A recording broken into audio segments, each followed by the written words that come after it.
आप सभी साथियों को बहुत बहुत नमस्कार, बहुत बहुत स्वागत, अभिनंदन। आज के इस लेट नाइट सेशन में आपका स्वागत है। आशा करता हूं कि आप सब बेहतरीन होंगे और योग निद्रा से ऊपर उठकर जगे होंगे और अपने प्रमोशन एग्जाम की तैयारी में लगे होंगे और अपने आप के सगे होंगे या अपने परिवार, अपने चाहने वालों के सगे होंगे, इसीलिए इतनी देर रात जगे होंगे और अच्छे लाल जी की तरह बहुत ही अच्छे होंगे।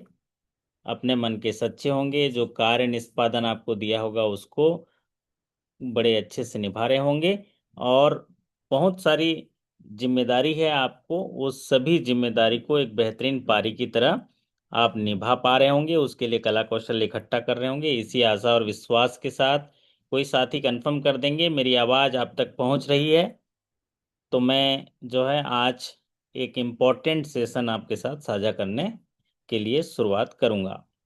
यस अच्छे लाल जी, मेरी आवाज़ आप तक पहुंच रही है? जी सर, नमस्ते सर। नमस्ते जी। सोने की तैयारी चल रही होगी हैं? जी जी, नहीं सर, नहीं सर। आप तो ही कहना जानता सर। हाँ, किसी और साथी सर ने आप। हमसे पूछा सर आप बड़ी देर रात पढ़ाते हैं, तो हमारा जवाब था कि आप क्या जानो रात क्या होती है, आप तो बस सो गए और सवेरा हो गया। तो उस रात की कीमत है ना आप एक बैंकर से पूछिए रात की कीमत क्या होती है, क्योंकि खुद को गढ़ने के लिए और प्रमोशन एग्जाम में पढ़ने के लिए एक रात आपको मिलती है और इसको मल्टीप्लाई करने का हुनर आपको आना चाहिए। उसके लिए आपको सीखने के लिए रात में जागने का कला कौशल भी सीखना है, लेकिन इसका मतलब ये नहीं कि दिन भर फिर डिस्टर्ब रहें, है ना। तो आज एक अच्छा सा योग है, आज अच्छा दिन है, सब लोग त्योहार मना रहे हैं, बाहर पटाखों की आवाज़ चल रही है, पूजा पाठ भी किए होंगे, क्योंकि ये एक ऐसा पर्व है जो एकादशी देव उठनी बोलते हैं और इस पर्व के बाद एक शुभ मुहूर्त हो जाता है अच्छे काम करने के लिए। और आज का जो दिन है भगवान विष्णु को समर्पित होता है। अगर हम धार्मिक मान्यताओं को लेते हैं तो ये जो समय होता है वो हमें बहुत सारे जो पाप हैं उससे छुटकारा दिलाते हैं। भगवान की कृपा जो होती है उससे सभी मुरादें पूरी होने के लिए मनोकामनाएं की जाती हैं। और ये नवंबर का महीना समझ लीजिए एक खुशहाली लेके, एक अच्छा मुहूर्त लेके सबके जीवन में आता है। हाँ अच्छे लाल जी, भगवान की कृपा सबको मिलती है ना? जी सर, जी जी। भगवान की कृपा से सारा चीज जग चल रहा है सर। तो आज भगवान श्री हरि का और माँ लक्ष्मी की पूजा अर्चना किए होंगे आप लोग और प्रार्थना किए होंगे कि जो भी जाने अनजाने में पाप हो जाते हैं उनसे मुक्ति मिले, और उनके लिए व्रत भी किए होंगे, पूजा अर्चना भी किए होंगे, घर में प्रसाद वरसाद बंटा भी होगा, है ना। जी सर, जी। भगवान विष्णु की प्रार्थना किए होंगे और उनकी कृपा मिलेगी, मिलेगी ना कृपा, है ना। जी सर, मिलेगा जी। मिलेगी, हाँ अच्छे लाल जी बोल रहे हैं। और मैं तो कहता हूँ कि भगवान कहते हैं कि कृपा का मतलब क्या होता है, कर और पा। ठीक है अजीत जी, क्या बोला मैंने? कृपा का मतलब कर और पा। कर कर। और पा, मतलब अभी जो हम करेंगे तो पाएंगे। हाँ, बैलेंस शीट में जैसा रहता है ना, एसेट लाइबिलिटी सेम कंडीशन है आपका ये सारी चीज़ों का। तो आज के सेशन में हम लोग आरबीआई के मास्टर डायरेक्शन पढ़ेंगे, लेकिन जब भी ऐसी आपके जीवन में कोई घटनाएं आती हैं, कोई ऐसा मुहूर्त आता है, तो थोड़ा सा उसको सुनने समझने देखने, ये उसकी अच्छाई को लेने की इच्छा होती है। तो जो भी आपके सामने ऑब्जेक्ट आता है, आप बैंक में जब नौकरी लगे होंगे तो आपको एक रीजनिंग का एक क्वेश्चन होते थे, रीजनिंग का एक भाग होता था, है अजीत जी आपने देखा सुना है रीजनिंग का एक क्वेश्चन आते थे रीजनिंग के, है ना। यस सर, दिए भी थे एग्जाम। उसमें रीजनिंग हाँ, पूछा था 50 नंबर का। तो रीजनिंग का क्यों आता है जीवन में, क्योंकि वो जिंदगी भर काम आता है। क्योंकि अभी आपके सामने ऑब्जेक्ट आया, जैसे मैं आपके सामने स्क्रीन चल रहा है, ये ऑब्जेक्ट है, तो इस ऑब्जेक्ट से आपको अप्रोप्रिएट चीज को सेलेक्ट करना है और अपने झोली में रखना है, यही रीजनिंग सिखाता है। तो ठीक है, आपके जीवन में बहुत सारे ऑब्जेक्ट आएंगे, उस ऑब्जेक्ट से अच्छी चीज़ों को सेलेक्ट करना है और अप्रोप्रिएट चीज़ों को अपने जीवन में एक पिरोना है, और जीवन जो है आपको एक धारा प्रवाह में प्रभावशीलता के साथ और गंभीरता के साथ, और जिस परिप्रेक्ष्य में आपकी जीवन शैली है उसमें आगे बहने का एक काम है, उसमें कला कौशल सीखने की ज़रूरत है। तो सरल तरीके से आज के सेशन में हम सीखेंगे आरबीआई का मास्टर डायरेक्शन। भले ही ये हायर स्केल के लिए इम्पोर्टेंट होगा लेकिन आपकी जानकारी को बढ़ाएगा। हायर स्किल मतलब ये वाला जो सेशन होगा, master direction on project finance 2 से 3, 3 से 4, 4 से 5, ये वाले में काम आएगा, जो आरबीआई का मास्टर डायरेक्शन है। तो चलिए, आपका स्वागत है, अभिनंदन है। ये मास्टर डायरेक्शन भारतीय रिजर्व बैंक ने जारी किया। और जब भी भारतीय रिजर्व बैंक मास्टर डायरेक्शन जारी किया तो एक सवाल पैदा होता है। अजीत जी बताइए, कौन से सेक्शन के तहत ये मास्टर डायरेक्शन जारी किए जाते हैं जी? वो कौन से 10 रुपए का बिस्कुट कितने में आता है, अजीत जी बताइए तो। 35 सत्या। हाँ, ये देखिए है वो वाला सवाल है, लेकिन ये हमारे क्लरिकल टू ऑफिसर या स्किल 1 से स्किल 2 में ये जो है पूछे जा सकते हैं कि जो ये मास्टर डायरेक्शन जारी किए जाते हैं, ये मास्टर डायरेक्शन कौन से सेक्शन के तहत किए जाते हैं और कौन से एक्ट के तहत। जो हमारे अजीत जी, और एक बार रिपीट कर दीजिए, कौन से सेक्शन और कौन सा एक्ट के तहत ये जारी किए जाते हैं, बता दीजिए एक बार हमारे साथियों को। Section 35 of BR act. बहुत बढ़िया।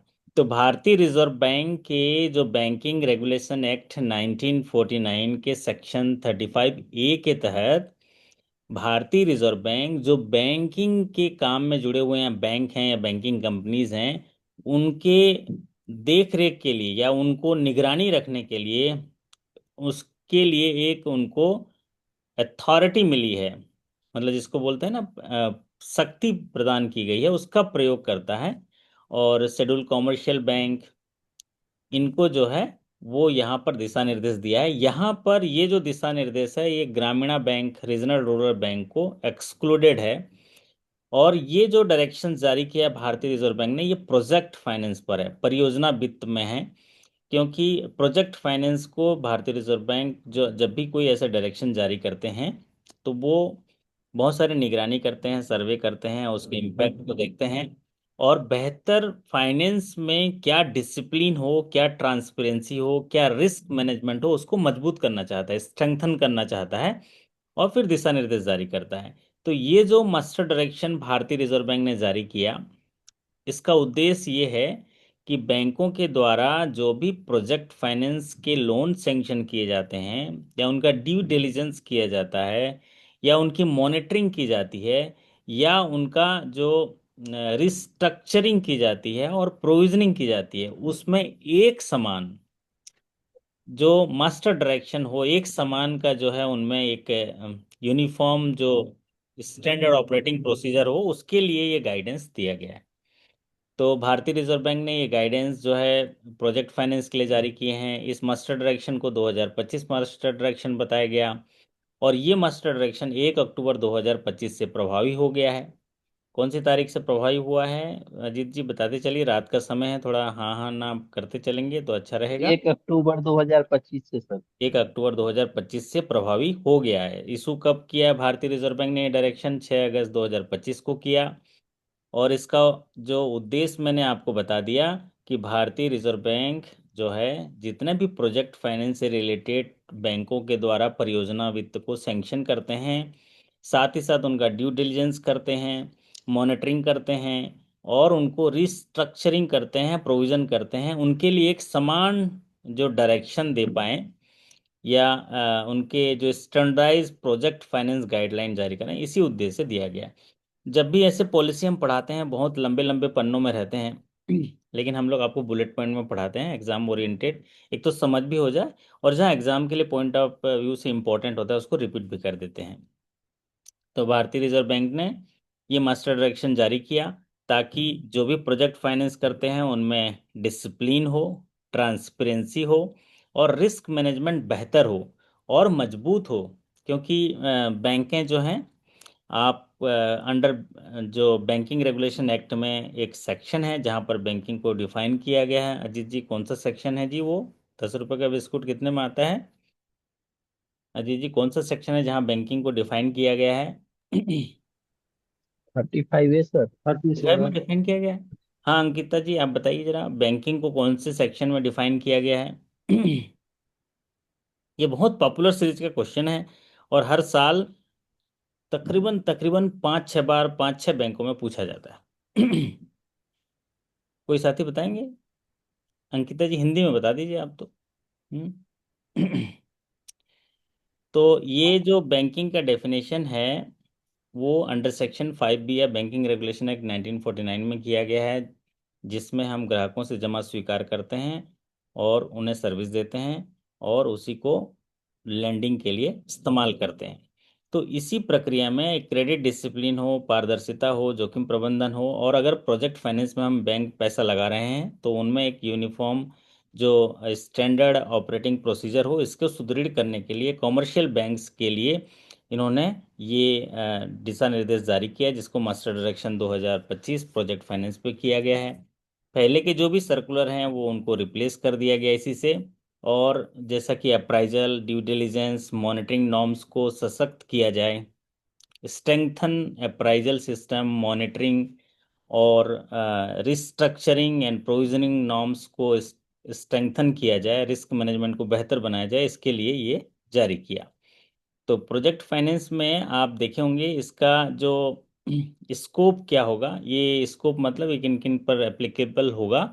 अप्लाइज टू ऑल प्रोजेक्ट, जितने भी प्रोजेक्ट हैं उन पर अप्लाई होगा। अगर किसी प्रोजेक्ट फाइनेंस की बात कहें तो प्रोजेक्ट फाइनेंस का मतलब होता है किसी भी यूनिट में जितने भी जो उनके एसेट्स होते हैं जो लॉन्ग टर्म के लिए इस्तेमाल हो जाते हैं, होने जाते हैं, या उसको बनाने के लिए, उस यूनिट को स्थापित करने के लिए जो स्थायी परिसंपत्ति होती है उसको बनाया जाता है, उसी को करने के लिए प्रोजेक्ट ऋण जो है दिया जाता है। अब यहाँ पर जो स्कोप दिया गया है ये सभी प्रोजेक्ट फाइनेंस पर लागू होगा। और यहाँ पर एक वर्ड दिया गया है ग्रीन फील्ड और ब्राउन फील्ड। ग्रीन फील्ड परियोजना जो है, हमारे कोई साथी बता पाएगा ग्रीन फील्ड प्रोजेक्ट किसे कहते हैं? ग्रीन फील्ड प्रोजेक्ट का मतलब ऐसी परियोजना से है जिसका कोई भी पहले परिचालन गतिविधि नहीं हो रहा हो, मतलब एकदम ही नया हो। ग्रीन फील्ड उसको प्रोजेक्ट कहते हैं कि ऐसी कोई प्रोजेक्ट हो जिसका कोई भी पहले ऑपरेशनल या कोई भी एग्जिस्टिंग गतिविधि ना हो, इसको ग्रीन फील्ड कहते हैं।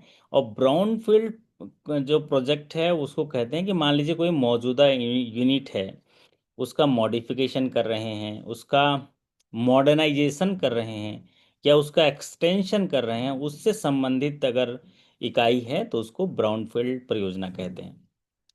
तो हमारे जो अजीत जी बताएंगे ग्रीन फील्ड प्रोजेक्ट, ये सवाल पूछा जाता है 1 से 2, 2 से 3 में पूछा जा सकता है। ग्रीन फील्ड प्रोजेक्ट मीन्स क्या होता है जो ग्रीन? सर जो सर नया बिजनेस ये एस्टेब्लिश होता है बिल्कुल फर्स्ट टाइम, उसको ग्रीन फील्ड कहते हैं सर। और जो पुराना बिजनेस काफी कुछ टाइम से चल रहा है उसको ब्राउन फील्ड प्रोजेक्ट। हाँ, तो ऐसी परियोजना या ऐसा प्रोजेक्ट जिसका पहले से कोई भी ऑपरेशनल गतिविधि या ऑपरेशनल एक्टिविटीज नहीं हो रहा हो, एकदम नया हो, उसको ग्रीन फील्ड प्रोजेक्ट कहते हैं। और ब्राउन फील्ड प्रोजेक्ट ऐसे हैं जो एग्जिस्टिंग यूनिट या एग्जिस्टिंग जो प्रोजेक्ट है उसका एक्सटेंशन करना हो या उसका मॉडर्नाइजेशन करना हो तो उससे रिलेटेड हो तो ब्राउन फील्ड कहते हैं। जब भी हम प्रोजेक्ट फाइनेंस को डील करते हैं वहां पर एक चीज लिखा आता है COD, है ना? तो COD का फुल फॉर्म जो है क्या है अजीत जी, 10 रुपए का डेट बिस्कुट? Of commencement. हाँ जी। Date of commencement sir. बहुत बढ़िया। तो ये आपको फुल फॉर्म भी पूछता है, COD का फुल फॉर्म पूछता है ना? तो प्रोजेक्ट फाइनेंस में जो COD होता है उसका फुल फॉर्म होता है, जैसे हमारे इन्होंने कहा, उसका थोड़ा सा उसको परिष्कृत कर देते हैं, कॉमर्शियल ऑपरेशन डेट बोलते हैं। क्या बोलते हैं अजीत जी, एक बार रिपीट करिए। COD। Commercial commercial operation date sir. हाँ, COD का मतलब होता है कॉमर्शियल ऑपरेशन डेट। इसका डेफिनेशन ये है कि जब भी प्रोजेक्ट फाइनेंस हम करते हैं वहाँ पर एक डेट आता है COD, जिसको कॉमर्शियल ऑपरेशन डेट कहते हैं। कॉमर्शियल ऑपरेशन का डेट का मतलब होता है कि जिस दिन ये प्रोजेक्ट कंप्लीट हो गया, टेस्टेड हो गया और ऑफिशियली जो है रेवेन्यू जनरेट करने के लिए स्टार्ट हो गया, तो उसको बोलते हैं COD। समझ में आ गया? COD का मतलब the date when the project is fully commissioned, tested and become commercially operational. मतलब जिस इंटेंडेड सर्विसेज के लिए इस प्रोजेक्ट को शुरू किया गया था कि इस प्रोजेक्ट को लगाने के बाद ये सर्विस हम स्टार्ट करेंगे, तो वह डेट जहाँ पर ये प्रोजेक्ट कंप्लीट हो गया, टेस्टेड हो गया, ऑफिशियली स्टार्ट हो गया, कॉमर्शियल ऑपरेशन इसका स्टार्ट हो गया, तो उस डेट को बोलते हैं कॉमर्शियल ऑपरेशन डेट। अब ये जो डेट है सीओडी, ये जो है ऑफिशियल स्टार्ट, मतलब रेवेन्यू जनरेटिंग लाइफ को स्टार्ट कर दिया। और जब स्टार्ट हो गया मतलब उसका प्रोडक्शन, जिससे सर्विस प्रोवाइड करने के लिए इंटेंड किया गया था या जो चीज़ें यहाँ रखी गई थी प्रोजेक्ट में, वो स्टार्ट हो गया, तो ये इसको बोलते हैं हम लोग सीओडी बोलते हैं। बराबर है। तो ये प्रोजेक्ट फाइनेंस भारतीय रिजर्व बैंक ने मास्टर डायरेक्शन जारी किया, जो कि उद्देश्य जिसका मैंने बताया कि बैंकों को एक इंटीग्रेटेड ढांचा प्रदान करना, जिससे कि जो प्रोजेक्ट फाइनेंस बैंक द्वारा किया जाता है उनमें रिस्क मैनेजमेंट और उनमें जो मॉनिटरिंग, प्रोविजनिंग और ये सारी चीज़ों का समाधान सुव्यवस्थित हो।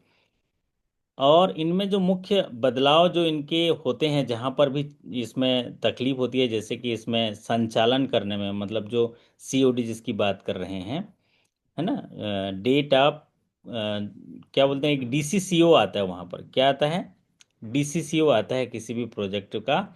और इससे रिलेटेड जो है हमको, ये भी आज के सेशन में हम लोग बात करेंगे।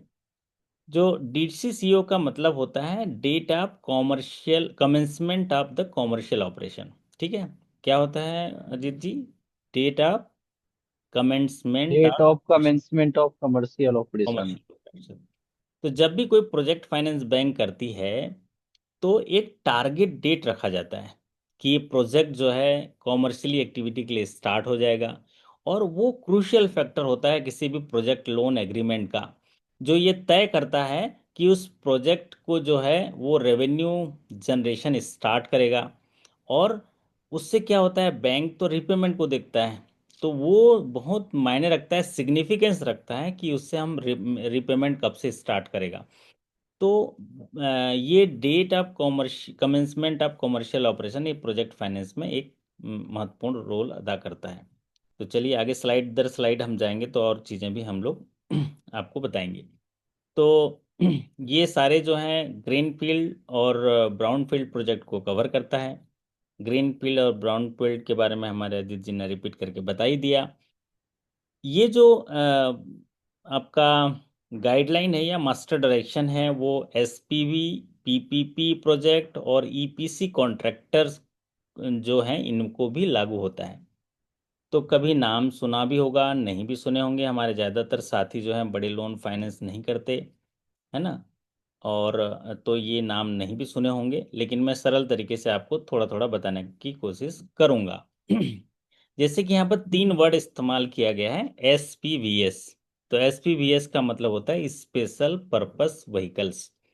ये जो स्पेशल व्हीकल पर्पस व्हीकल्स होते हैं, ये एक लीगल एंटिटी क्रिएट करते हैं, जो कि एक स्पेसिफिक प्रोजेक्ट या सिंगल काम के लिए बनता है। टिपिकली ये जो है प्राइवेट कंपनीज जो हैं इसको यूज़ करते हैं। ये लीगल एंटिटी होता है, स्पेसिफिक स्पेशल पर्पस व्हीकल्स बोलते हैं। ये एक स्पेसिफिक प्रोजेक्ट होता है ना, कि भाई ये इसमें एक ही काम, ये स्पेशल जो है एक प्रोजेक्ट होता है, सिंगल प्रोजेक्ट होता है। और ये प्राइवेट कंपनी या कंसोर्टियम भी डेवलप करता है, जिसमें कि एक प्रोजेक्ट जो है ऑपरेट करता है। और दूसरा जो है पीपीपी प्रोजेक्ट। पीपीपी प्रोजेक्ट का मतलब होता है पब्लिक प्राइवेट पार्टनरशिप प्रोजेक्ट्स बोलते हैं। ये लॉन्ग टर्म कॉन्ट्रैक्ट होता है, जिसमें पब्लिक एंटिटी जैसे कि गवर्नमेंट और प्राइवेट एंटिटी इनका पार्टनरशिप होता है। पब्लिक एंटिटी मतलब गवर्नमेंट हो गया, प्राइवेट एंटिटी मतलब प्राइवेट एंटिटी, और उनका पार्टनरशिप होता है। तो ये जो है फाइनेंस का तरीका होता है, जिससे कि एक लार्ज इंफ्रास्ट्रक्चर प्रोजेक्ट, जैसे कि हाईवेज होते हैं, एयरपोर्ट्स होते हैं, हॉस्पिटल्स होते हैं, ऐसे लोगों के लिए पीपीपी जो प्रोजेक्ट होते हैं वो चलाते हैं। एक और है जो ईपीसी कॉन्ट्रैक्ट जो अभी है। ईपीसी का मतलब होता है इंजीनियरिंग, प्रोक्योरमेंट एंड कंस्ट्रक्शन। तो जो ईपीसी होता है कॉन्ट्रैक्टर, एक प्राइवेट फर्म होता है जो पूरे प्रोजेक्ट को हैंडल करने के लिए ये प्रोजेक्ट की लाइफ साइकिल, ये सारा डिज़ाइन, मटेरियल, रिसोर्सिंग, ये सारे को इसको सुव्यवस्थित तरीके से एक आपको समझ लीजिए कॉन्ट्रैक्टर प्रोवाइड कराता है, या उनको जो है पूरा काम को कंप्लीट कराने के लिए जो सर्विसेज के लिए गाइडेंस वगैरह सारा प्रोवाइड कराते हैं। तो इसमें अगर देखेंगे तो जो पीपीपी प्रोजेक्ट होता है वो गवर्नमेंट इनिशिएटिव लार्ज इंफ्रास्ट्रक्चर के लिए होता है, और जो स्पेशल पर्पस व्हीकल्स होते हैं ये प्राइवेट कंसोर्टियम जो बीड वगैरह क्रिएट करके लेते हैं उनके लिए है, स्पेसिफिक प्रोजेक्ट के लिए। और जो ईपीसी कॉन्ट्रैक्टर होता है, जो स्पेशल पर्पस व्हीकल्स होते हैं वो इनको हायर करते हैं ताकि उसको हैंडल करेंगे, डिज़ाइन कैसे करना है, प्रोक्योरमेंट, ये सारी चीज़ों को करने के लिए। तो एक छोटा सा मैंने आपको सरल तरीके से डेफिनेशन बताया। तो उनमें सब में काम आएगा क्योंकि प्रोजेक्ट फाइनेंस में ये सारी चीज़ें आती हैं। की डेफिनेशन देख लीजिए। इसमें जो प्रोजेक्ट लोन होते हैं फिक्स, जैसे कि मैं बताया कि परियोजना ऋण जो होते हैं, परियोजना ऋण का मतलब क्या होता है कि किसी भी प्रोजेक्ट के जो फिक्स एसेट हैं उनको क्रिएट करना, या उनको नया खरीदना, मतलब एक्विजिशन जिसको बोलते हैं, और क्रिएशन, तो ये प्रोजेक्ट फाइनेंस होता है। इसमें दो फील्ड होते हैं, ग्रीन फील्ड जो new project with no existing operation जो हम पढ़ चुके हैं, brown field expansion modernisation of existing project, और यहाँ पर एक वर्ड हमने पढ़ा था सीओडी जिसको कॉमर्शियल ऑपरेशन डेट कहते हैं, जहाँ से वो उसके ऑपरेशन प्रोजेक्ट फिनिश हो जाता है, सॉरी कंप्लीटेड हो जाता है, टेस्टेड हो जाता है, और कॉमर्शियली ऑपरेटेड हो जाता है, उसको कॉमर्शियल ऑपरेशन डेट कहते हैं, सीओडी। तो आगे हम शॉर्टकट भी इस्तेमाल करेंगे तो आप लोग जान जाएंगे। तो मेरी आवाज़ पहुंच रही है गीता कुमारी जी, आप तक पहुंच रही है ना? आप लोगों तक पहुंचना चाहिए मेरी आवाज़। तो आप लोग भी बताइए जरा, पहुंच रही है? जी रात का सर, आप समय है। ठीक सर। अंकिता जी, कैसे हैं आप अच्छा बोलते हैं हिंदी में। नमस्कार सर। अच्छी नमस्ते। हूँ सर। बहुत अच्छे हैं। आपकी भी हिंदी बहुत अच्छी है सर। बहुत बढ़िया, तो आप संडे संडे को बात करा करिए तो हम हमारे साथियों की हिंदी अच्छी हो जाएगी। अच्छी बात है। हाँ, आप राजभाषा अधिकारी हैं तो हमारे लिए हिंदी में श्रृंगार करते रहिए, है ना, और हम लोगों से कुछ गलती हो जाए तो माफ़ करते चलिएगा, क्योंकि आप तो ज़्यादा जानते होंगे हम लोगों से, है ना। नहीं नहीं सर, भाषा, आपकी भाषा बहुत अच्छी है सर। बहुत बढ़िया। तो हम लोग सरल भाषा में सीखते चलते हैं, आप लोग बोलते रहते हैं तो मेरे को भी अच्छा लगता है। तो यहाँ तक कि सरल भाषा में आप समझ गए, भले ही आप एडवांसेस में नहीं रहते होंगे, लेकिन एक प्रोजेक्ट फाइनेंस को आप समझते जा रहे हैं। अब हम देखते हैं सैंक्शन स्टेज ड्यू डिलीजेंस। तो ये जो मास्टर डायरेक्शन जारी किया है भारतीय रिजर्व बैंक ने, वो ये कहा है कि जब भी कोई प्रोजेक्ट फाइनेंस करते हैं तो बैंकों को एक रिस्क मैनेजमेंट होता है, ड्यू डिलीजेंस होता है, अप्राइजल होता है, और इनकी जो मॉनिटरिंग्स होती है, प्रोविजंस होता है, इनके लिए कुछ ढांचा, इंटीग्रेटेड ढांचा देने के लिए किया गया है। इनमें उन्होंने इंडिपेंडेंट फिजिबिलिटी और टेक्निकल इवोल्यूशंस के लिए जो है यहाँ पर ड्यू डिलीजेंस के लिए दिया है, मतलब स्वीकृति और मूल्यांकन के लिए। तो इन्होंने क्या कहा है कि प्रत्येक जो प्रोजेक्ट फाइनेंस में जो लोन सैंक्शन होगा, तो लोन सैंक्शन से पहले कंप्लीट टेक्निकल, इकोनॉमिकल और फाइनेंशियल जो फिजिबिलिटी होगा उनका जो है स्वतंत्र मूल्यांकन करना जरूरी है। तो यहाँ पर एक जो है उन्होंने इस सैंक्शन स्टेज में कहा independent feasibility and technical evolution. इसका मतलब हुआ कि जो भी प्रोजेक्ट फाइनेंस होगा उसको सैंक्शन करने से पहले कंप्लीट, मतलब विस्तार से, टेक्निकल, इकोनॉमिकल और फाइनेंशियल फिजिबिलिटी रिपोर्ट जो है उसका इंडिपेंडेंट जो ड्यू डिलिजेंस किया जाएगा, मूल्यांकन करना अनिवार्य होगा। यही एक जो पहला लाइन बता रहा है। Promoter equity upfront, promoter equity upfront का मतलब ये होता है कि जो भी प्रोमोटर हैं उनके लिए जो इक्विटी कैपिटल है उसका कंट्रीब्यूशन जो भी लोन डिसबर्समेंट होगा उसके प्रोपोर्शनेट रूप से एडवांस में लिया जाएगा, है ना। जो भी मार्जिन होगा प्रोमोटर का, इक्विटी जो कैपिटल्स का कंट्रीब्यूशन होगा, तो जैसे जैसे डिसबर्समेंट होगा उसी उसी डिसबर्समेंट में उसके प्रोपोर्शनेट में एडवांस रूप से लिया जाएगा, ये बात इसमें कही गई है। और तीसरी बात, वेरीफाई स्ट्रेचरी इन्वायरमेंटल क्लियरेंस। तो जो भी वैधानिक अनुमतियां होती हैं ना, जैसे अजीत जी थोड़ा बताइए, एक आध स्ट्रेचरी या इन्वायरमेंटल क्लियरेंस जो है प्रोजेक्ट फाइनेंस में, एक आध एग्जांपल बताइए क्या हो सकता है। एक आध ऐसी, मतलब लेमन की तरह से सोचिए कि क्या हमको। एनवायरमेंट क्लियरेंस लेना पड़ेगा सर जहाँ पे हाँ, बनेगा।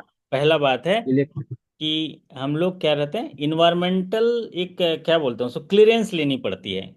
इसको इन्वायरमेंटल क्लियरेंस लेनी पड़ती है पर्यावरण विभाग से, है ना। दूसरा दूसरा जो स्टैट्यूटरी जो आपका एक क्लियरेंस होता है वो है भूमि स्वामी का, भूमि स्वामित्व का, है ना। फिर जो और क्या होता है, एक होता है ना क्या, कोई टॉल पोल्यूशन बिल्डिंग पोल्यूशन रहेगा तो पोल्यूशन वगैरह का, एनएमडीसी का सर। है ना, पोल्यूशन का। तो ये सारी चीज़ें जो हैं स्टेचुरी होती हैं, समझने के लिए एग्जामिनेशन पॉइंट ऑफ व्यू से तो ये उतना मैटर नहीं करता। ठीक। तो उसके बाद उन्होंने जो डेट सर्विस कवरेज रेशियो है ना, उसका उन्होंने कहा है कि S S D S C R and cash cash flows, ये जो है बैंक द्वारा जो भी डेट सर्विस कवरेज रेशियो, ये debt service service coverage ratio क्या होता है, क्या होता है अजीत जी, डेट। सर एक क्वेश्चन था सर, हम्म। इसमें सर डीएससीआर नहीं लेते हैं ना सर प्रोजेक्ट फाइनेंस में? है ना, अभी डीएससीआर लिया जाएगा ना, क्यों क्यों नहीं लिया जाएगा। डेट तो सर्विस कवरेज रेशियो का एनालिसिस किया जाएगा। ये क्योंकि वो सर, ये सर रिपेमेंट बहुत शॉर्ट होता है प्रोजेक्ट आप फाइनेंस जो आप बिल्डिंग वगैरह प्रोजेक्ट बनता है फाइनेंस तो। में जो भी ऋण होंगे उनके पुनर्भुगतान की क्षमता का एनालिसिस किया जाएगा, ये उनके गाइडलाइन में क्लियर कट लिखा है। एक बार आरबीआई का मास्टर डायरेक्शन पढ़ लीजिएगा, फिर अगर उसके बाद यस भी सर। कोई डाउट लगेगा तो हम लोग डिस्कस कर लेंगे, ठीक है। Yes sir. उनके जो पैरा नंबर फोर फोर के पैरा नंबर फोर का लास्ट पॉइंट आप पढ़िएगा, उसमें उन्होंने क्लियर कट लिखा है कि जो भी उनके रीपेमेंट कैपेबिलिटी है उनको एनालिसिस किया जाएगा, ठीक है। इसलिए यहाँ पर मैं बुलेट पॉइंट में लिखा हूँ नोट्स में। फिर भी कोई विसंगति आपको लगता है तो हम लोग कल संडे को डाउट क्लियरिंग सेशंस होगा शाम को 7 बजे, फिर उसमें डिस्कस कर लेंगे। तो नहीं कहीं यहाँ पर पढ़े थे सर कहीं, कोई ध्यान बात नहीं है कहाँ पे था। कोई बात नहीं, अभी यस जो हम पढ़ा रहे हैं उसको पढ़ लीजिए एक बार, फिर हम लोग उसको डिस्कस कर जी लेंगे। सर, जी बिल्कुल सर। अब आता है यहाँ पर फाइनेंसिंग पैटर्न क्या होगा।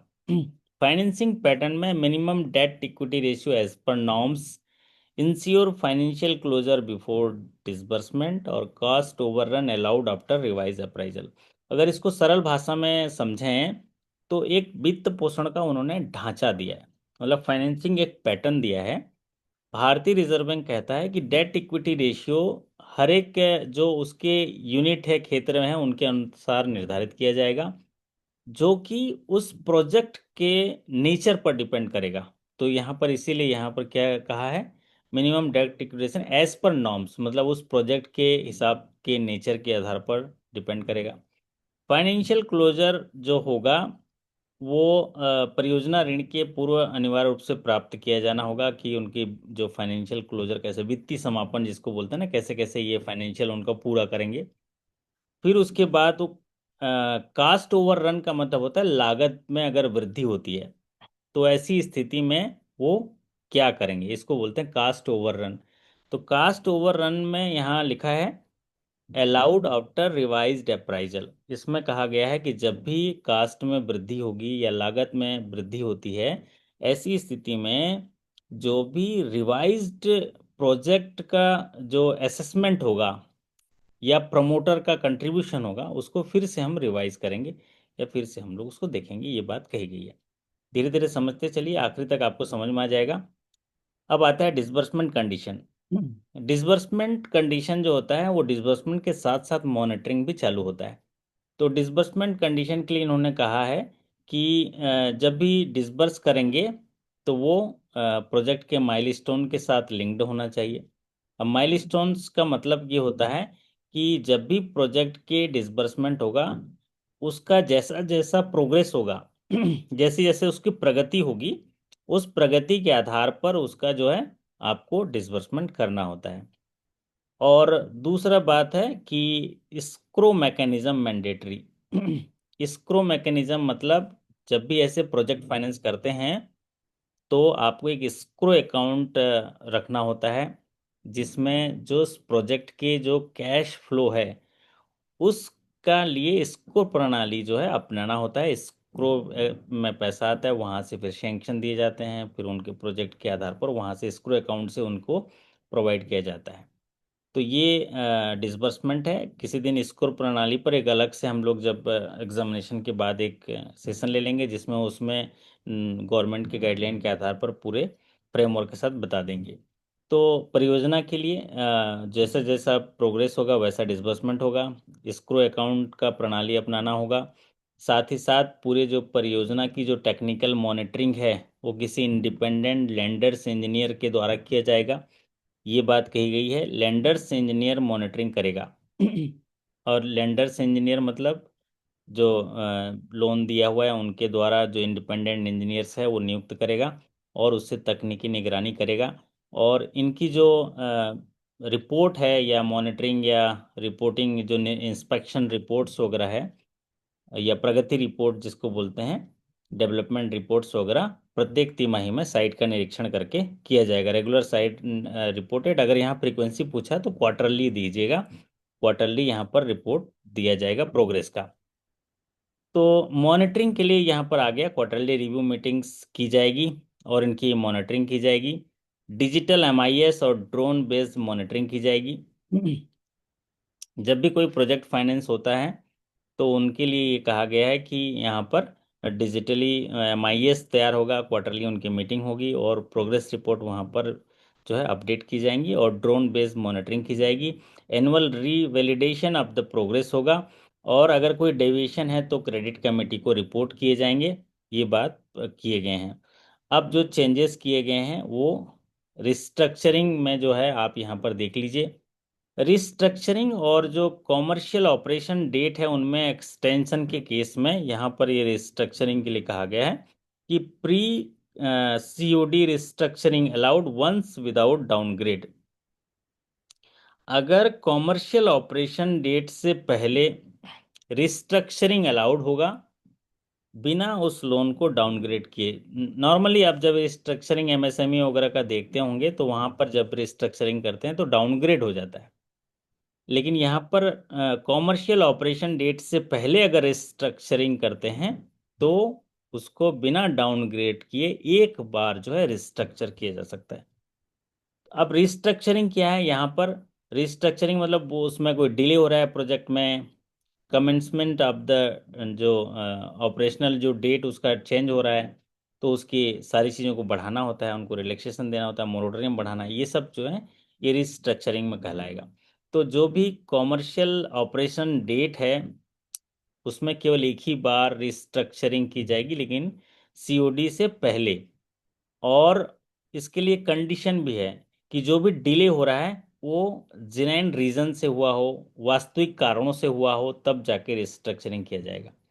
अगर कॉमर्शियल ऑपरेशन डेट के बाद अगर रिस्ट्रक्चरिंग है तो फिर रिजर्व बैंक का प्रूडेंशियल फ्रेमवर्क काम करेगा, जिसमें कि हम जो उसमें रिस्ट्रक्चरिंग करते हैं तो डाउनग्रेड वगैरह करते हैं, है ना।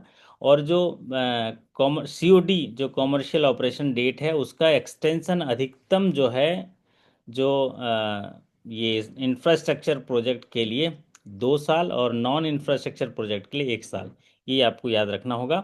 सीओडी एक्सटेंशन इंफ्रास्ट्रक्चर प्रोजेक्ट के लिए 2 साल हो सकता है और नॉन इंफ्रास्ट्रक्चर प्रोजेक्ट के लिए 1 साल हो सकता है। तो ये वाला स्लाइड जो है एग्जामिनेशन पॉइंट ऑफ व्यू से है कि प्री सीओडी जो है कॉमर्शियल ऑपरेशन डेट से पहले ये रिस्ट्रक्चरिंग अलाउड है, लेकिन बिना डाउनग्रेड किए रिस्ट्रक्चर हो जाएगा, एक ही बार होगा। अगर कॉमर्शियल ऑपरेशन डेट हो गया तो फिर उसके बाद रिस्ट्रक्चरिंग होता है तो फिर प्रूडेंशियल नॉर्म्स आरबीआई का लगेगा, जैसा जो रिस्ट्रक्चरिंग करते हैं वो सारा गाइडेंस लगेगा। कॉमर्शियल ऑपरेशन डेट का एक्सटेंशन अगर इंफ्रास्ट्रक्चर प्रोजेक्ट हो तो अगर उसका सीओडी का एक्सटेंशन करते हैं, क्योंकि जब भी प्रोजेक्ट फाइनेंस होता है तो एक टारगेट करते हैं कि इस तारीख को प्रोजेक्ट कंप्लीट हो जाएगा, टेस्टेड हो जाएगा और कॉमर्शियल ऑपरेशन शुरू हो जाएगा।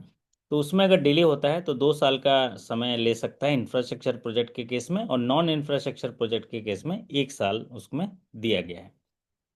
Classification and provision, classification and provision में जो चेंजेस हुआ है वो आपके लिए बहुमूल्य है। ये स्क्रीन में से एक इम्पॉर्टेंट क्वेश्चन आपके सामने है। अगर सीओडी है, मतलब कॉमर्शियल ऑपरेशन डेट तक स्टैंडर्ड है, तो ये माइलस्टोन जो है वो उसको मीट करेगा। अगर इसको इस तरीके से, सरल तरीके से देखेंगे कि जब भी कोई प्रोजेक्ट फाइनेंस के लिए ऋण होता है, वो तब तक स्टैंडर्ड रूप में क्लासिफाई किया जाएगा जब तक कि वो कॉमर्शियल ऑपरेशन डेट को प्राप्त न हो जाए। बात समझ में आई तो बोलिए। हो अजीत जी क्या बोल रहे हैं? मैं बोला उसको रिपीट करके बताइए, पहला लाइन। आया समझ में सर, अगर सीओडी तक सर स्टैंडर्ड रहेगा अकाउंट हम्म। तो जो तो। सीओडी डेट है, जो उसमें एग्रीमेंट वगैरह में दिया गया है, तो सीओडी डेट तक वो स्टैंडर्ड कैटेगरी में क्लासिफाई किया जाएगा। लेकिन एक कंडीशन है जो यहाँ पर लिखा हुआ है माइलस्टोन की तरह। वो कंडीशन ये है कि वो जो प्रोजेक्ट है, वो अपने माइलस्टोन जो दिया गया है कि इस तारीख को यहाँ तक पहुँच जाएंगे, इस तारीख को यहाँ तक पहुँच जाएंगे, इस तारीख तक यहाँ तक पहुँच जाएंगे, उसके अनुसार ही प्रोग्रेस कर रहा हो। ठीक है। और ये प्रोग्रेस कब कब किया जाता है आप बताओ? अजीत जी, प्रोग्रेस ये कब किया जाता है? ये प्रोग्रेस किया जाता है क्वार्टरली, है ना? क्वार्टरली प्रोग्रेस रिपोर्ट देखेंगे तो ये माइलस्टोन के आधार पर प्रोग्रेस कर रहा है।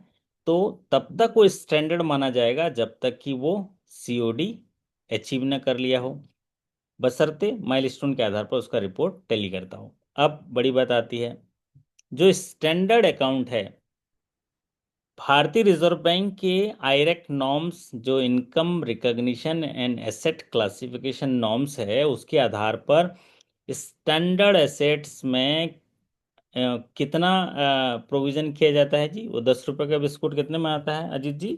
0.40 sir.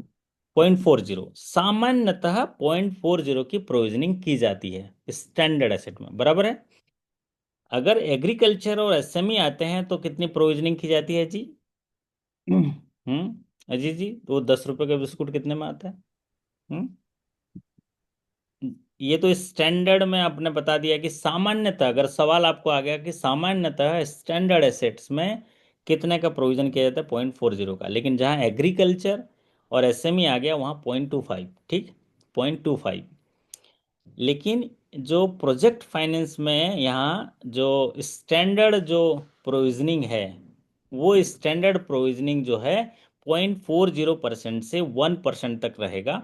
Standard assets, standard loan पर जो प्रोविजनिंग होगा 0.40 से लेके 1% तक होगा। और जैसे हम स्टैंडर्ड एसेट की प्रोविजनिंग लेते हैं तो एग्रीकल्चर और एसएमई में 0.25 होता है, सामान्यतः 0.40 होता है। और अभी जैसे प्रोजेक्ट फाइनेंस में अगर पूछा जाएगा तो 0.40 से 1% होगा। अगर रियल इस्टेट्स रेसिडेंशियल है तो 0.75 होता है। रियल इस्टेट अगर कॉमर्शियल है तो 1% होता है। अगर हाउसिंग लोन टीजर रेट है तो वहाँ पर 2% होता है। और रिस्ट्रक्चर के केस में एज पर आरबीआई नॉर्म्स होता है। रिस्ट्रक्चर के केस में अभी वो ड्राफ्ट फॉर्मेट भी उसके चल ही रहे हैं, और उसको 5% के लिए बढ़ाने के लिए चल रहा है, लेकिन वो अभी कम हुआ नहीं है। स्ट्रेस जो एसेट्स हैं इनमें हायर प्रोविजनिंग का उन्होंने फंडा दिया है कि अगर कोई जो अभी रिफॉर्म्स वगैरह ड्राफ्ट गाइडलाइन भी देखे होंगे कि बैंक एक्चुअल में उस एसेट के परफॉर्मेंस के आधार पर प्रोविजन न करके एक्सपेक्टेशन के आधार पर पहले ही प्रोविजन कर ले। अगर स्ट्रेस एसेट है तो हायर प्रोविजनिंग पहले से ही कर ले, ये दिखाते हैं। तो प्रोजेक्ट फाइनेंस में ये कहा गया है, इन बिंदुओं को आप देख लीजिए जो इम्पोर्टेंट स्लाइड है, कि जो भी प्रोजेक्ट ऋण है वो स्टैंडर्ड होगा जब तक कि सीओडी ना हो जाए, बशर्ते हर जो रिपोर्ट्स है उसके आधार पर वो सही परफॉर्म कर रहा हो। दूसरा, इनमें जो प्रोविजनिंग होगा 0.40 से 1% होगा। और जो भी रिस्ट्रक्चर्ड लोन है वो आरबीआई के मापदंडों के अनुसार किया जाएगा। और जो स्ट्रेस एसेट हैं वो बैंकों को सलाह दिया है कि आप थोड़ा प्रोविजनिंग ज़्यादा करके रखिए इनमें। बराबर है। अब आते हैं early warning signals. Early warning signals मतलब इसको बोलते हैं कि भाई आपको एक चेतावनी मिलती है तो टाइम और कॉस्ट ओवररन, ये अर्ली वार्निंग सिग्नल है। लागत में वृद्धि हो रही है तो ये थोड़ा सा अलर्ट है आपके लिए। टाइम ज़्यादा लग रहा है, अर्ली वार्निंग सिग्नल है। एक प्रोजेक्ट के लिए उन्होंने बहुत रिसर्च करके, बहुत ज़्यादा मतलब सर्वे वगैरह करके, असेसमेंट आपने उसका ड्यू डिलीजेंस किया और टाइम डिले हो रहा है, मतलब अर्ली वार्निंग सिग्नल है। कहीं ऐसा साइफन वाइफन तो नहीं हो गया, पैसा कहीं डाइवर्शन तो नहीं चला गया, कॉस्ट लागत ज़्यादा लग रही है, तो ये एक अर्ली वार्निंग सिग्नल है। इक्विटी इन्फ्यूजन में डिले हो रहा है, कि जैसे कहा गया है कि प्रोपोर्शनेट में जैसे जैसे डिस्बर्समेंट होगा, प्रोमोटर के कंट्रीब्यूशन लेना है, उनके इक्विटी इन्फ्यूजन में डिले हो रहा है। प्रोमोटर में डिस्प्यूट है, कोई उनमें प्रोमोटर में बन नहीं रहा है, या ऑडिट रिपोर्ट में कोई एडवर्स रिमार्क्स आ रहा है, इंस्पेक्शन फाइंडिंग आ रहा है, तो ये अर्ली वार्निंग सिग्नल्स हैं। डिस्क्लोजर और रिपोर्टिंग का मतलब है कि जो कंप्लायंस होता है या रिपोर्टिंग होता है, उसमें क्वार्टरली रिपोर्टिंग आरबीआई को किया जाएगा। प्रत्येक तिमाही जितने भी बैंक हैं भारतीय रिजर्व बैंक को, उनके जो प्रोजेक्ट फाइनेंस से जुड़े हुए डिटेल्स रिपोर्ट हैं वो आरबीआई को पेश किए जाएंगे। साथ ही साथ डिस्क्लोजर यहाँ करेगा बैंक, जो भी उनकी एनुअल बैलेंस शीट है उनमें जो प्रोजेक्ट फाइनेंस है उनकी स्थिति का खुलासा करेंगे या उनको डिस्क्लोज करेंगे। बड़े जो ऋण होते हैं जिसको लार्ज एक्सपोजर फ्रेमवर्क कहते हैं, 100 करोड़ से ऊपर, है ना, 100 करोड़ से ऊपर लार्ज एक्सपोजर फ्रेमवर्क। अभी आज क्रेडिट पॉलिसी था, बढ़िया सेशन था, वो एकादशी देव उठने की पूजा की वजह से डिले हो गया। कल सुबह 10 बजे आपको सेशन मिलेगा, आप उसको अटेंड करिएगा। क्रेडिट को हम 4 पार्ट में बता रहे हैं। आज एक क्रेडिट रिस्क पॉलिसी पढ़े हैं, कल का आपको क्रेडिट पॉलिसी पढ़ाएंगे, फिर आगे ऐसे 4-5 सेशन में हम सिखाएंगे। तो यहाँ पर कंप्लायंस में आप देखिएगा, भारतीय रिजर्व बैंक प्रोजेक्ट लोन में रिजर्व बैंक को तिमाही तौर पर रिपोर्ट करेगा। साथ ही साथ अपने एनुअल बैलेंस शीट में जो भी प्रोजेक्ट ऋण है उनके, प्रोजेक्ट फाइनेंस है उनके स्टेटस अपडेट करेंगे। और लार्ज एक्सपोजर जो फ्रेमवर्क हैं या क्रेडिट कॉन्सेंट्रेशन नॉर्म्स जो होते हैं उनका पालन करेंगे, जो अभी आप क्रेडिट रिस्क पॉलिसी में पढ़े होंगे कि बैंक जो है, आप बताइए प्रोजेक्ट फाइनेंस कितना कर सकती हैं अजीत जी, और 10 रुपए का बिस्कुट कितने में आता है जी, बताइए अजीत जी। उसका आज पढ़े हो ना क्रेडिट रिस्क पॉलिसी में, कितना होता है, कितना ट्वेंटी कर सकते परसेंट सर, 20% कर सकते सर उसमें था। और कुछ 5% बोर्ड हैं? अप्रूव करके कर सकते, 25 तक। ठीक है, तो आप अब क्रेडिट रिस्क वाले में आज पढ़े होंगे कि जो क्रेडिट रिस्क में आप ये देखे होंगे उसके नॉर्म्स क्या क्या, आप लोग कितना कितना रिस्क कर सकते हैं, और कितना जो है आप किस रेटिंग वाले को कर सकते हैं। जैसा कि मुझे ये हमारे जो अजीत जी बोल रहे हैं 20%, वो हाउसिंग लोन के लिए था अजीत जी, 20%। प्रोजेक्ट फाइनेंस या इंफ्रास्ट्रक्चर फाइनेंस के लिए 35.35% तक एक स्पेशल कैपिंग है, सेक्टोरियल कैपिंग बोलते हैं इसको ना। तो याद आया अभी आपको कुछ, 35.35% जी जी, इंफ्रास्ट्रक्चर याद आ गया सर, ये सेक्टोरियल एमसीक्यू में कैपिंग। भी था सर। मैंने तो क्वेश्चन भी बनाया था इसलिए उसका, है ना। Yes sir. तो जो 20% है आपका भी सही है, हाउसिंग लोन है। और कॉमर्शियल जो रियल इस्टेट रेसिडेंशियल और अदर्स के लिए कैपिंग 10% का है। एक एनबीएफसी के लिए जो कैपिंग है वो 16% का है। और कंस्ट्रक्शन वगैरह के लिए 5% का, टेक्सटाइल के लिए 3.4% का, इंफ्रास्ट्रक्चर के लिए आप जरूर याद करिए, वो एक पोटेंशियल है, इसलिए मैंने सवाल में भी उसको रखा था। इंफ्रास्ट्रक्चर के लिए 35.35 रखा गया। तो ये इसको बोलते हैं सेक्टोरियल जो या कॉन्सेंट्रेशन है, उसको बैलेंस शीट में आपको एक्सपोजर करना रहता है। तो बैंकें क्या करेंगे, इसको लार्ज एक्सपोजर फ्रेमवर्क या क्रेडिट कंसंट्रेशन नाम्स को उसको पालन करेंगे। और ये जो दिशा निर्देश है ये 6 अगस्त 2025 को लागू किया गया। और ये कब से चालू हो जाएगा, ये 1 अक्टूबर 2025 से चालू हो चुका है। और यहाँ पर ये कहा गया है, अगर मान लीजिए पहले से कोई लोन इस में से पहले से है, तो उसको 6 माह के अंदर इस कंप्लायंस को लाना होगा। ये यहाँ पर आपके स्क्रीन पर लिखा नहीं है कहीं पर, लेकिन compliance for large exposure framework और एक्सपोजर नॉर्म्स का, जैसे कि आज थोड़ा बहुत पढ़े भी होंगे क्रेडिट रिस्क मैनेजमेंट में, क्योंकि हम ज़्यादा एक्सपोजर नहीं करते, क्योंकि हमको रिस्क को मिटिगेट करना होता है, रिस्क को कम करना होता है। अगर हम एक ही पर्सनल लोन ज़्यादा दे देंगे तो फिर गड़बड़ हो जाएगी, ये कंसंट्रेशन को मैच करना होता है। तो यहाँ पर ये भारतीय रिजर्व बैंक मास्टर डायरेक्शन में ये आदेश देता है कि जब ये 1 अक्टूबर से जब लागू होगा, तो अगर पहले से कोई प्रोजेक्ट फाइनेंस चल रहा हो तो वो 6 महीने के अंदर ये सारे कंप्लायंस करने होंगे। रोल ऑफ लीड बैंक मतलब कंसोर्टियम जहाँ पर फाइनेंस होगा, तो वहाँ जो लीड बैंक होगा, जो लीड बैंक का ये रोल होगा कि कंसोर्टियम लैंडिंग के लिए वो कोऑर्डिनेट करेगा। साथ ही जो रिपोर्ट्स होंगे वो सारे शेयर करेंगे, ऑब्टेन करेंगे, और प्रोग्रेस रिपोर्ट्स वगैरह के लिए मॉनिटरिंग, फाइनेंशियल प्रोग्रेस वगैरह सारा मॉनिटर करेंगे, स्क्रो अकाउंट मेंटेन करेंगे, और उनकी टाइमलाइन और ये सारी चीज़ें जो है ठीक करेंगे। ये जो दिशा निर्देश है 6 अगस्त 2025 को जारी किया गया है, 1 अक्टूबर 2025 से लागू होगा। नए लोन्स जो हैं वो इमीडिएट कंप्लायंस में आएंगे, और पुराने जो एग्जिस्टिंग लोन हैं उनको 6 महीने के अंदर ये अलाइन किया जाएगा या उनका पालन किया जाएगा। अगर इस प्रोजेक्ट फाइनेंस का समरी हम देखेंगे, तो ये प्रोजेक्ट फाइनेंस में हम ये सीख पाए आज कि भारतीय रिजर्व बैंक चाहते हैं कि जितने भी प्रोजेक्ट फाइनेंस होते हैं वो बड़े फाइनेंस होते हैं, लार्ज एक्सपोजर फ्रेमवर्क के तहत होते हैं, और इसलिए उन प्रोजेक्ट फाइनेंस में उनके मॉनिटरिंग फ्रेमवर्क को स्ट्रेंथन किया जाए। इसलिए उन्होंने इंडिपेंडेंसी, जो लैंडिंग इंजीनियर्स या उनकी टेक्निकल और फाइनेंशियल विजिबिलिटी के लिए इंडिपेंडेंट जो चीज़ें बैंक रख सकती है, उनमें यूनिफॉर्म रिस्ट्रक्चरिंग और प्रोविजनिंग नॉर्म्स हो, और उसकी ट्रांसपेरेंसी और डिजिटल ओवरसाइज बढ़े, और प्रमोटर का स्टेक और जो वाइबिलिटी हो ये सुनिश्चित हो, इसको देखते हुए ये प्रोजेक्ट फाइनेंस लाया गया। तो ये भले ही बड़ा स्लाइड्स होगा, या सॉरी बहुत सारे पन्नों में ये गाइडलाइन जारी किए गए हैं, लेकिन सरल भाषा में आप इसको जान पाए कि ये प्रोजेक्ट फाइनेंस जो किए गए के मास्टर डायरेक्शन जारी किए गए उनका उद्देश्य क्या था। तो इसके बाद हम लोग कुछ क्वेश्चंस जो इसके लिए हम करेंगे, लेकिन उसके पहले मैं एक समरी आपको बता देता हूँ। अभी हम लोगों ने भारतीय रिजर्व बैंक द्वारा जारी किए गए मास्टर डायरेक्शन प्रोजेक्ट फाइनेंस 2025 के बारे में चर्चा की, उसको सुने, जो 1 अक्टूबर 2025 से लागू है। 6 अगस्त 2025 को भारतीय रिजर्व बैंक ने इसको जारी किया है। इसका उद्देश्य बैंकों में एक इंटीग्रेटेड स्टैंडर्ड फ्रेमवर्क प्रदान करना है, जिससे कि बैंक का रिस्क मैनेजमेंट हो। साथ ही साथ बैंक को जो ड्यू डिलिजेंस मॉनिटरिंग और इसमें एक इंडिपेंडेंसी और एक उनको जो रिस्क मैनेजमेंट के तह में जो फ्रेमवर्क हो, उनको एक सुव्यवस्थित तरीके से जगह मिल पाए।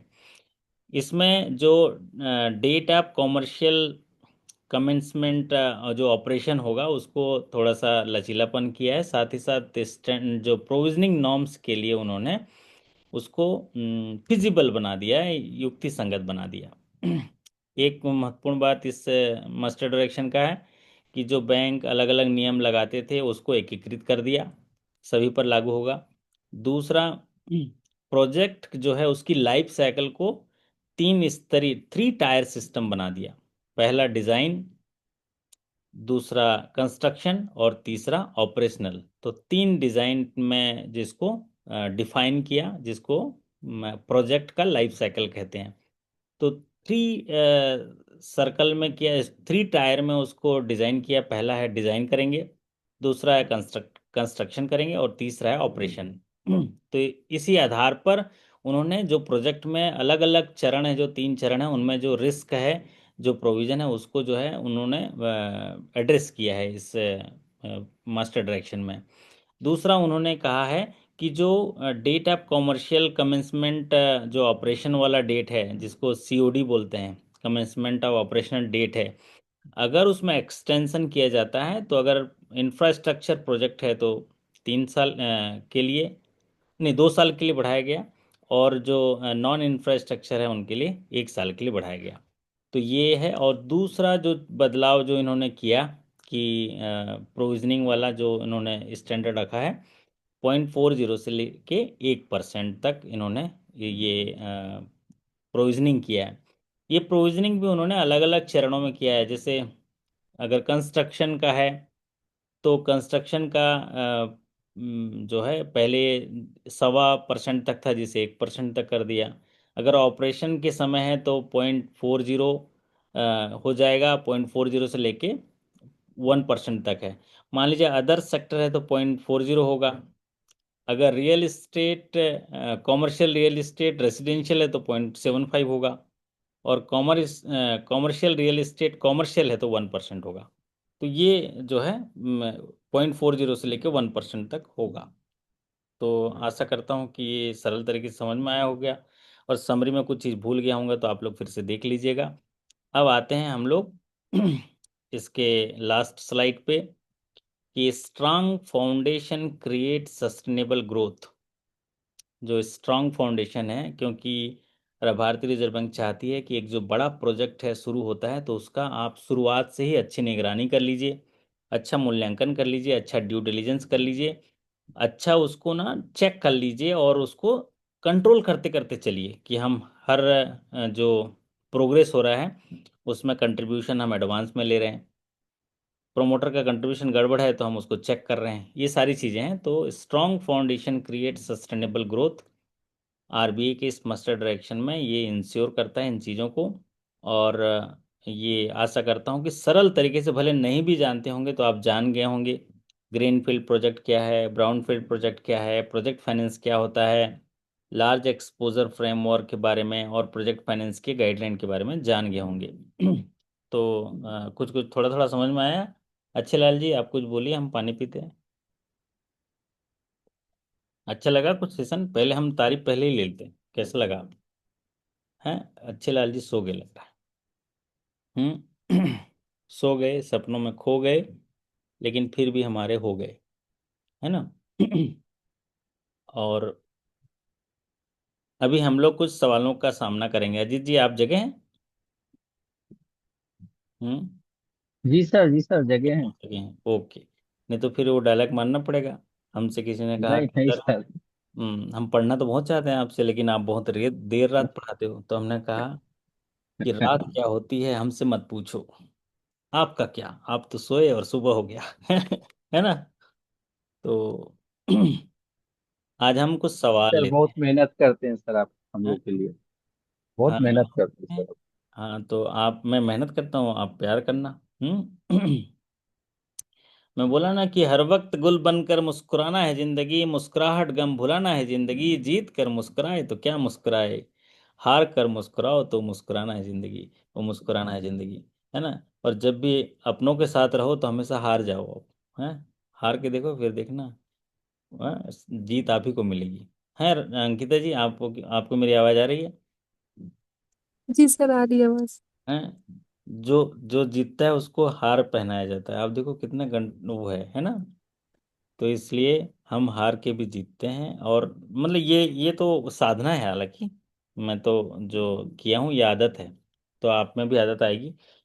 और नेगेटिविटी बहुत सारी चीज़ें आपके साथ रहेंगी, जैसे कि वो एफएम में सैड सॉन्ग रहता है ना, तो आप सैड सॉन्ग को हटा के अच्छे वाले सॉन्ग में चले जाते हो, तो उसी फ्रिक्वेंसी को बनाने का आदत डाल दीजिए, तो चीज़ें आपकी रहेंगी। क्योंकि आज अभी भी सैडनेस है किसी में, लेकिन हम वहाँ तक पहुँच ही नहीं पाते हैं, हमारे वो चैनल ही डिलीट करके रखा है, तो हम अच्छे फ्रिक्वेंसी में रहते हैं। बस यही है। चलिए, क्विज टाइम है। अब पहला सवाल आपकी स्क्रीन पर लेते हैं। एज पर RBI master direction 2025, project finance directions are applicable to whom? जो RBI master direction 2025 project finance पर जारी किया है, वो किस पर लागू होगा? आरआरबी पर लागू होगा, एनबीएफसी इस पर लागू होगा, पेमेंट बैंक पर लागू होगा? आरआरबी पर लागू नहीं होगा, एनबीएफसी इस पर लागू, केवल एनबीएफसी इस पर लागू नहीं होगा, पेमेंट बैंक पर लागू नहीं होगा, ये all commercial, schedule commercial bank पर लागू होगा। ठीक है? तो ये प्रोजेक्ट फाइनेंस ये किए गए हैं। अगला सवाल आपकी स्क्रीन पर। The new project finance direction were issued on, ये जो डायरेक्शन है वो कब इशू किया गया जी? वो 10 रुपए का बिस्कुट कितने में आता है अदिति? कौन सी तारीख को ये भारतीय रिजर्व बैंक 6 अगस्त 2025 को सर। देखिए, 6 अगस्त को कर दिया। अब मैं तो बता रहा हूँ, एग्जाम तक आप भूल ही नहीं पाओगे अगर ये session conscious mind subconscious mind दोनों आप में पढ़ रहे हो, तो दोबारा आप पढ़ने की ज़रूरत नहीं है। बस कल सुबह अगर उठोगे तो 4-5 चीज़ें इसका लिख लोगे आप, तो 1 पेजर नोट्स बना लेना, तो आपका काम हो जाएगा। The new project finance direction were issued on 6 August 2025 by भारतीय Reserve Bank of India. The main objective of the new direction is to, जो डायरेक्शन जारी किए गए नए, उनका उद्देश्य क्या था? तो हमने बहुत सरल भाषा में आपको हिंदी में समझा दिया कि जो भी प्रोजेक्ट फाइनेंस के नॉर्म्स हैं, उनके ड्यू डिलिजेंस हैं, उनके प्रोविजनिंग हैं, उनकी मॉनिटरिंग है, वो सारे को स्टैंडर्डाइज प्रोजेक्ट फाइनेंस नॉर्म्स बनाना चाहती हैं।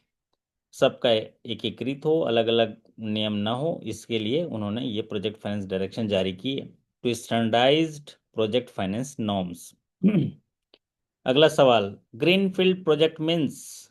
वाह अजीत जी, ग्रीनफील्ड का मतलब क्या होता है? Greenfield project. न्यू प्रोजेक्ट हाँ, new project without existing operation sir. क्यों ही ना। 10 रुपए का बिस्कुट 10 ही रुपए में आएगा सर, ऐसे बोलेगी ना, तो फिर हम बोलेंगे पूछना तो पड़ेगा भैया, पूछना पड़ेगा। तो ग्रीनफील्ड प्रोजेक्ट का मतलब हो गया new project without existing operation. और एक ब्राउन प्रोजेक्ट होता है, वो क्या होता है? Brown project. इसमें अगर सर हो ब्राउन, जाएगा एग्जिस्टिंग प्रोजेक्ट। तो यही ब्राउन प्रोजेक्ट आता है, तो इसका आंसर क्या होता है इनमें से, ऑप्शन में से? तो नहीं है modernization sir. Of an old ना, project sir. None of the above होता सर। ए अंकिता। ए होता सर। हाँ, ये होता है, अंकिता जी का नाम भी ये होता है। कल की चाय, सुबह की चाय और बिस्किट अंकिता जी की तरफ से, है ना। हमारे जितने साथी, 15 साथी हैं, इतने को तो चाय पिला सकते हैं, है ना अंकिता जी? ठीक है, जी सर। ये पिलाएंगे कल संडे की चाय अंकिता जी के नाम। तो new project without existing operation greenfield होता है। और ब्राउन फील्ड प्रोजेक्ट होता है कि ऑलरेडी एग्जिस्टिंग प्रोजेक्ट है, ओल्ड प्रोजेक्ट है, उसमें मॉडर्नाइजेशन करते हैं, एक्सटेंशन करते हैं, आधुनिकीकरण करते हैं, तो ये हो जाएगा ब्राउन फील्ड प्रोजेक्ट। बहुत बढ़िया जी। Maximum permissible extension COD for infrastructure project, maximum कितने साल के लिए बढ़ाया जा सकता है? मैक्सिमम कितने साल के लिए? तो आप लोग देखे होंगे कि इंफ्रास्ट्रक्चर प्रोजेक्ट के लिए 2 साल बढ़ाया जा सकता है सीओडी, मतलब commencement of operation of date जो होता है वो 2 साल बढ़ाया जा सकता है इंफ्रास्ट्रक्चर के केस में। और नॉन इंफ्रास्ट्रक्चर के केस में 1 साल बढ़ाया जा सकता है। ठीक है। अगला सवाल आपकी स्क्रीन पर देखिए, minimum promoter equity contribution must be.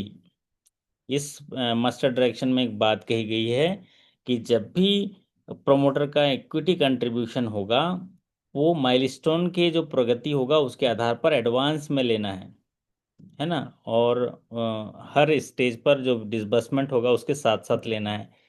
तो इसमें ऑप्शन के आधार पर पहला ऑप्शन है brought at the end of project, गलत हो गया। सी देखिए डिफर्ड अंटिल कंप्लीशन, गलत हो गया। तो बी सही है, broad proportionately with debt disbursement, जैसे जैसे डिसबर्स करेंगे उसमें एडवांस रूप से उसका कंट्रीब्यूशन, इक्विटी कंट्रीब्यूशन लेना पड़ेगा। Cost overrun funding is allowed, लागत में वृद्धि हो गई, फंडिंग चाहिए क्योंकि कास्ट ज़्यादा पड़ गया, तो कब होगा जी? तभी होगा जब रिवाइज्ड अप्राइजल और प्रोमोटर कंट्रीब्यूशन आएगा, तभी होगा, अदरवाइज नहीं होगा। तो लागत में वृद्धि हो गई तो उसकी funding will be allowed only after revised appraisal and promoter contribution. तो ये आपके समझ लो, ये जो सवाल होते हैं पूरे पूरे पॉलिसी को रिवाइज करते हैं। Provisioning requirement for standard project loan is in the range of, जो स्टैंडर्ड प्रोजेक्ट रेंज होंगे वो क्या होंगे? प्रोविजनिंग का पॉइंट। 0.40 से 1% सर। हाँ, इसका बाइफरकेशन क्या होगा? अदर चीज़ों के लिए 4.40 होंगे, अदर सेक्टर के इंफ्रास्ट्रक्चर होंगे तो 0.40 होंगे, अगर कॉमर्शियल रियल इस्टेट रेसिडेंशियल होंगे तो 0.75 होंगे, अगर कॉमर्शियल रियल इस्टेट कॉमर्शियल्स होंगे तो फिर 1% होंगे। तो ये प्रोविजनिंग इसके इस तरह से होंगे। और इनके 3 चरण होते हैं, एक डिज़ाइन का चरण होता है, फिर एक कंस्ट्रक्शन का चरण होता है, और एक जो होता है ऑपरेशन का चरण होता है। अगला सवाल आपकी स्क्रीन पर है, how many times can a pre COD restructuring can be done without downgrade? कितने बार सीओडी से पहले रिस्ट्रक्चरिंग अलाउड है बिना डाउनग्रेड किए? कितने बार कर सकते हैं जी? एक बार, 2 दो बार बार, कर तीन बार, सकते हैं सर। 2 बार कर सकते हैं? बिल्कुल गलत बात है, एक बार ही कर सकते हैं प्री सीओडी, मतलब कॉमर्शियल ऑपरेशन शुरू होने से पहले बिना डाउनग्रेड किए केवल एक ही बार अलाउड है आपको इसका रिस्ट्रक्चरिंग करने का। अगर सीओडी स्टार्ट हो जाता है तो उसके बाद रिस्ट्रक्चरिंग करते हैं तो एज पर आरबीआई नॉर्म्स है, जिसमें कि वो डाउनग्रेड वगैरह हो जाता है। बिना डाउनग्रेड किए मतलब उसके स्टेटस जो है, एसेट स्टेटस बिना डाउनग्रेड के एक ही बार कर सकते हैं, लेकिन प्री सीओडी अलाउड है। चलिए अगला सवाल आपके स्क्रीन पर लेते हैं। Banks must conduct review meetings for project monitoring at least. जो बैंक हैं या जो लीड बैंक होगा कंसोर्टियम के केस में, वो कंडक्ट करेगा रिव्यू मीटिंग या उसको मॉनिटर करेगा। इसकी फ्रीक्वेंसी क्या है जी? 10 रुपये का बिस्कुट 10 में मिलेगा सर, टिक पहले से लगा दिया बोलिए आपने, है ना? तो क्वार्टरली सर। पहले ही टिक लगा देते हैं। तो चीज़ें आसान हो जाती हैं। एक सारथी हो तो कितना आसान हो जाता है ना अजीत जी? है गाड़ी चलाने वाला हो तो आप सफ़र कितना बढ़िया पा जाते हैं, है ना? एक तो मैं बढ़िया बातें बातों से आपको प्रोजेक्ट फाइनेंस समझा दिया, सरल तरीके से यहाँ तक ले आया। तो बैंकों को ये जो है क्वार्टरली करना है। एक और बात कही गई है कि 1 अक्टूबर 2025 से लागू हो गया। नए प्रोजेक्ट में तो ये तो तुरंत प्रभावी हो जाएगा, पुराने प्रोजेक्ट ऑलरेडी हैं तो उनको 6 महीने का समय दिया जाएगा इस सारी चीज़ों को कंप्लायंस करने के लिए, सारे जो गाइडलाइन है उनको पालन करने के लिए। हाँ अंकिता जी देखिए जरा, कुछ लिखा है, इसको पढ़ के बताइए। हमने लिखा है, आप पढ़िए जरा, देखिए हिंदी में। जिंदगी में कुछ करना है तो खुद से वादा निभाना होगा, हर हाल में आगे बढ़ना है, हर मुश्किल से टकराना होगा। वाह, ये हुई ना बात। तो जिंदगी में कुछ करना है तो खुद से किया वादा निभाना होगा। और वादा अगर खुद से करो तो क्या तोड़ोगे बताइए? हमने अगर अंकिता जी से वादा किया कि कल चाय पिलाएंगे तो वो तोड़ सकते हैं, टूट जाए तो चलेगा।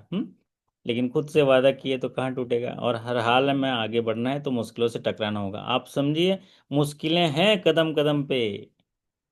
अच्छे में तो कोई भी चल सकता है मेरे दोस्त। अच्छा अगर समय है तो कोई भी मुस्कुरा सकता है, लेकिन खराब समय में मुस्कुराओ तो जाने वो मुस्कुराना है तो मुश्किलें हैं। अच्छा रास्ते में तो कोई भी चल लेगा, कठिन हो सब चीज विपरीत हो फिर चलने में बहादुरी है ना? तो बोलते हैं ना कि जब एक पूरा दिन, अंकिता जी एक पूरा दिन जो है उजाला नहीं होता है, आधा उजाला आधा अंधेरा होता है। तो हम अपने जीवन में कैसे कल्पना कर सकते हैं कि खुशी खुशी होगा? एग्जैक्टली होगा, है ना? आप बताओ, एक दिन पूरा उजाला होता है क्या? 24 आवर्स में एग्जैक्ट 12 घंटा उजाला होता है, एग्जैक्ट 12 घंटा अंधेरा होता है। यस और नो अंकिता जी? जी सर, जैसे कह सकते हैं कि कुछ किए बिना जय जयकार नहीं होती, कोशिश करने वालों की हार नहीं होती। क्या बात होती है, बिना तेरे ही दरिया पार नहीं होती है। तो जी सर, कहना है, बिना आपके नैया पार नहीं होगी सर। हाँ, तो कहने का तात्पर्य है कि पूरा दिन तो उजाला होता नहीं, आधा उजाला आधा अंधेरा होता है। ठीक उसी तरह हमारे जीवन में भी आधा उजाला आधा अंधेरा होगा। काबिलियत तो उस समय है, उजाले में तो कोई भी कर लेगा। जैसे अंधेरा हुआ अभी तो हम क्या अपने अपने घर में आ गए, थोड़ा उजाले का इंतजार किया और फिर आगे बढ़ेंगे, सुरक्षित कर लिए अपने आप को। ठीक उसी तरह जीवन में भी ऐसे कोई खराब समय है तो आप थोड़ा सुरक्षित कर लीजिए, अच्छा समय आएगा फिर आगे बढ़ लीजिए। क्योंकि एक ही चीज़ है कि आपको समय जो है गुजर जाएगा पलट जाएगा, ये आपने देखा है। तो दरिया हो या पहाड़ टकराना चाहिए, जब तक है सांसें दिए जाना चाहिए। और यूं तो मिलती है कदम कदम पे चुनौती दीवारों की, अगर किसी दिन दीवार न मिले तो खुद से उलझ जाना चाहिए, खुद से उलझ जाना चाहिए। तो आप उलझते रहिए, ऐसे सेशंस आते हैं तो उनको समझते रहिए और अपने लक्ष्य तक पहुंचते रहिए। इसी आशा और विश्वास के साथ आज का सेशन कैसा लगा अंकिता जी? आप बताइए जरा, आप अच्छा बोलेंगे ऐसा लगता है मुझे। सर मेरे लिए बहुत नया विषय था सर, फिर हम्म। भी बहुत सरलता से आपने समझाया सर, बहुत अच्छे से मुझे समझ में आई, क्योंकि मैं बैंकिंग के अधिकतर विषयों से बहुत अनभिज्ञ रहती हूँ सर। तो फिर भी मेरे लिए आपने आसान बना दिया, तो बाकी जो लोग हैं सर, मुझे लगता है उनको बहुत ही बेहतर से समझ में आया होगा सर। ओके, अच्छे लाल जी आप कुछ बोल पाएंगे? हमारे अच्छे लाल जी जगह हैं? नहीं जगह, सो गए, कल बोलेंगे। हाँ जी जी, आप बोल पाएंगे कुछ? यस सर, हमारे को तो सर बहुत अच्छा लगा सर। इतनी सरल तरीके से आप समझा देते हैं। बहुत ही टफ है सर ये प्रोजेक्ट फाइनेंस, इतना आसान नहीं है समझ पाना। बाकी सब टॉपिक तो कुछ कुछ इजी होता है, लेकिन ये सर बाकियों के कंसीडर में भी ज्यादा टफ है ये मास्टर डायरेक्शन सर। इसको भी आपने बहुत अच्छे तरीके से समझा दिया सर। बहुत बढ़िया। तो मैं तो आप लोगों से बातें करने आ जाता हूँ, बातें कर मैं इसलिए आप लोगों का नाम ले लेके बोलता रहता हूँ, मेरे से बात करिए, और बात करते करते पढ़ा देता हूँ। तो आप लोग भी आते रहिएगा, ऐसी बात करते रहेंगे। और जो समय मिला है रात, उसको बेहतरीन करते रहेंगे। आपके अच्छे कार्य निष्पादन, बेहतर स्वास्थ्य और शानदार सफलता की कामना करते हैं। आपसे विदा लेते हैं, एक अच्छी रात्रि आपको देता हूँ। कल सुबह मुलाकात करेंगे, फिर कुछ नए टॉपिक पे बात करेंगे। तब तक के लिए धन्यवाद, नमस्कार, शुभ रात्रि।